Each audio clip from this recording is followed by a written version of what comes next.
الحمد لله نحمده ونستعينه ونستغفره ونؤمن به ونتوكل عليه ونعوذ بالله من شرور أنفسنا ومن سيئات أعمالنا من يهده الله فلا مضل له ومن يضلله فلا هادي له ونشهد أن لا إله إلا الله وأشهد أن محمدا عبده ورسوله وأعوذ بالله من الشيطان الرجيم بسم الله الرحمن الرحيم وقال الله تعالى في القرآن المجيد والفرقان الحميد إنما المؤمنون الذين إذا ذكر الله وجلت قلوبهم وإذا تليت عليهم آياته وزادهم إيمانا وعلى ربهم يتوكلون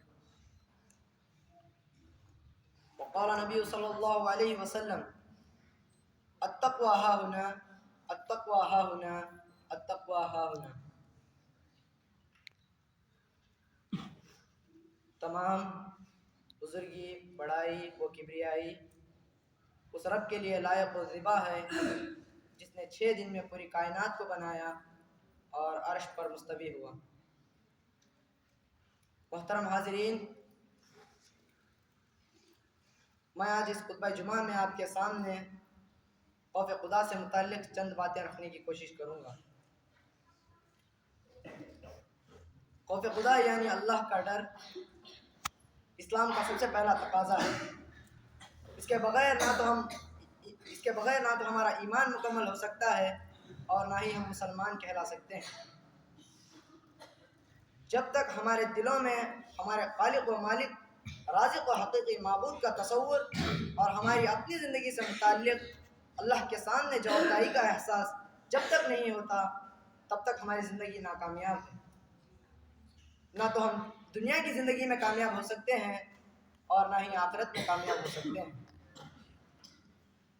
محترم حاضرین، اللہ تعالیٰ نے ہمیں بہت سی نعمتیں دی ہیں اور بہت سارا جینے کا سامان دیا ہے، اور وہی مالک آخرت کے دن ہمارا حساب و کتاب لینے والا ہے. اس لیے ہمیں چاہیے کہ ہر وقت اللہ کے حساب و کتاب کے بارے میں سوچتے ہوئے اور اللہ کا ڈر اور خوف اپنے دلوں میں رکھتے ہوئے زندگی گزاریں. حاضرین، تقویٰ 3 باتوں کا مجموعہ ہے. پہلا، اللہ کی ذات و صفات کا علم حاصل کرتے ہوئے اس کے تقاضوں کو اس کے مطابق بدلنا. دوسرا، اللہ تعالیٰ کے پسندیدہ امور کو قائم کرنا اور ناپسندیدہ امور کو ختم کرنا. تیسرا، زندگی کا ہر عمل، چاہے وہ سیاست ہو، معیشت ہو یا معاملات ہو، زندگی کا ہر عمل ہمارے اجر آخرت یعنی ثواب و عذاب کا خیال رکھتے ہوئے ہو. محترم حاضرین، اللہ تعالیٰ قرآن مجید میں فرماتا ہے کہ یا ایھا الذین آمنوا اتقوا اللہ حق تقاتہ ولا تموتن الا وانتم مسلمون. اے لوگو جو ایمان لائے ہو، اپنے رب سے ڈرو جیسا کہ تمہیں ڈرنے کا حق ہے. محترم حاضرین، ہمیں چاہیے کہ ہم جب نماز پڑھیں تو اللہ کے ڈر سے پڑھیں، روزہ رکھیں تو اللہ کے ڈر سے روزہ رکھیں، جب ہم صدقہ و خیرات کریں تو اللہ کے ڈر سے صدقہ و خیرات کریں، نہ کہ ریاکاری کے لیے، نہ کہ دکھاوا کے لیے کریں.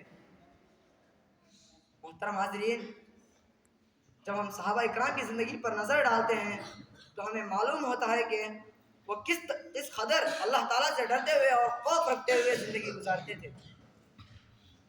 حضرت عائشہ صدیقہ رضی اللہ عنہا کے بارے میں آتا ہے کہ ایک مرتبہ ان کے پاس عبداللہ بن مسعود پہنچتے ہیں اور کہتے ہیں کہ اے ام المؤمنین، آپ جنت جا رہی ہیں. تو جواب میں حضرت عائشہ صدیقہ رضی اللہ عنہا کہتی ہیں، اے ابن مسعود، تمہیں کیا کہہ رہے ہو؟ میں تو بس یہ چاہتی ہوں کہ جب میرے اعمال تولے جائیں تو اس کے دونوں پلڑے ایک سا ہو جائیں.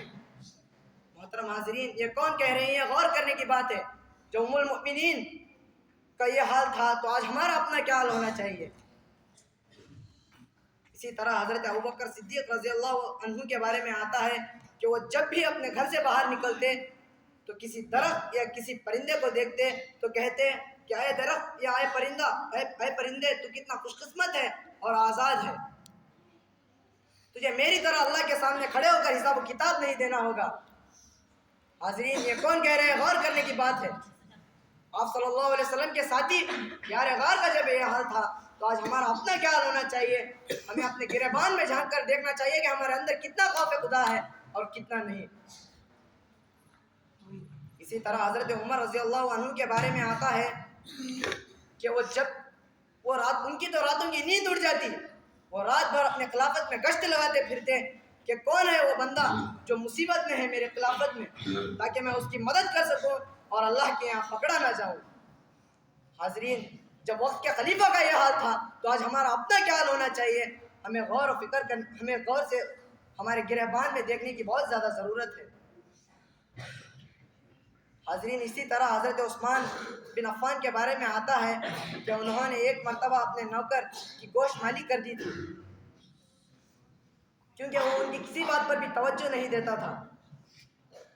جب انہیں پتہ چلا کہ ان سے غلطی سرزد ہو گئی ہے تو انہوں نے فوراً اپنے نوکر کے پاس گئے اور معافی مانگی اور کہا کہ میری بھی گوشت مالی کر دو تاکہ میں اس عمل کے باعث اللہ کے یہاں پکڑا نہ جاؤں.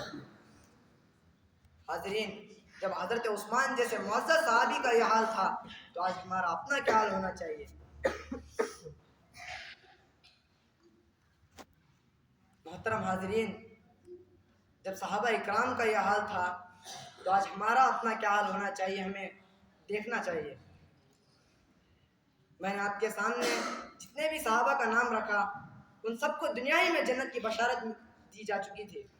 اس کے باعث بھی وہ اللہ سے اتنا خوف اور اتنا ڈرتے تھے کہ اللہ کے سامنے حساب و کتاب دینے سے وہ ڈرتے تھے اور گھبراتے تھے.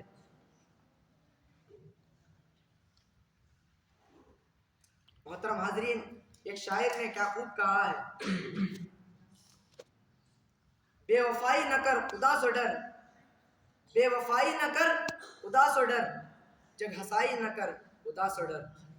محترم حاضرین, اللہ تعالیٰ سے دعا ہے کہ اللہ تعالیٰ مجھے اور آپ کے دلوں میں خوف خدا یعنی اللہ کا ڈر اور خوف پیدا کرے. یہ کہتے ہوئے میں اپنے باتوں کو ختم کرتا ہوں. وآخر الدعوانا الحمد للہ رب العالمین.